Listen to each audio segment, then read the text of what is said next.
কান চলচ্চিত্র উৎসব ২০২৬-এর রেড কার্পেটে যখনই তিনি পা রাখেন, ক্যামেরার সব ফ্ল্যাশ যেন থমকে যায়। তিনি আর কেউ নন, বিশ্বসুন্দরী ঐশ্বর্যা রায় বচ্চন। এবার তো সঙ্গে ছিল মেয়ে আরাধ্যাও। কিন্তু গ্ল্যামারের এই রাজকীয় মঞ্চেও রেহাই পেলেন না বচ্চন বধূ।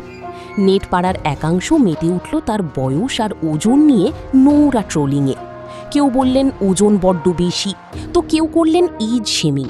কিন্তু এবার এই অপমানের বিরুদ্ধে যিনি গর্জে উঠলেন, তার নাম শুনলে চমকে উঠবেন। তিনি বলিউডের কুইন কঙ্গনা রানাউত। বন্ধুরা, ঐশ্বর্যা রায় বচ্চনকে নিয়ে এই ধরনের ট্রোলিং কিন্তু নতুন নয়। সন্তান জন্মের পর যখন তিনি নিজের শরীরের যত্ন নিয়ে ধীরে ধীরে ওজন কমাচ্ছিলেন, তাড়াহুড়ো করতে চাননি, তখনও কানের মঞ্চে তার মেদ নিয়ে কাটাছেঁড়া করা হয়েছিল। কিন্তু ঐশ্বর্যা বরাবরই প্রমাণ করেছেন তিনি ট্রোলারদের পাত্তা দেন না, বাঁচেন নিজের শর্তে। ২০২৬ সালের কানের মঞ্চে তার অনন্য ফ্যাশন সেন্স, কখনো আলোর গতিবেগকে থিম করে তৈরি পোশাক, কখনো আবার তার সরান লুক যখন বিশ্বজুড়ে প্রশংসা পাচ্ছে, ঠিক তখনই কিছু নেটিজেন তার বয়স নিয়ে কুরুচিকর মন্তব্য করতে শুরু করে। আর এখানেই এন্ট্রি নিলেন কঙ্গনা রানাউত। কোনো রাগঢাক না করে ঐশ্বর্যার ছবি শেয়ার করে ট্রোলারদের একেবারেই ধুইয়ে দিলেন তিনি।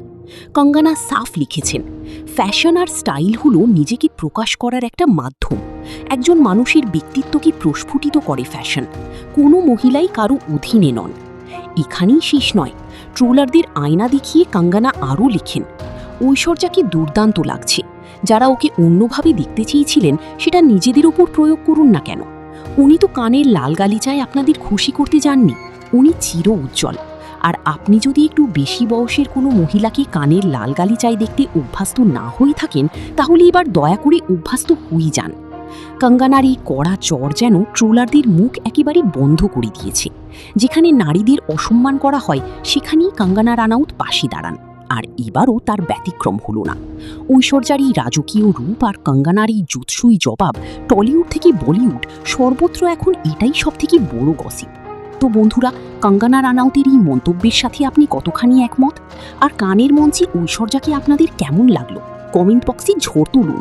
বিনোদন জগতের এইরকম আরও ঝাল মশলাদার খবর পেতে এখনই লাইক আর সাবস্ক্রাইব করুন আপনাদের প্রিয় চ্যানেল গসিপ গ্যালারিকে।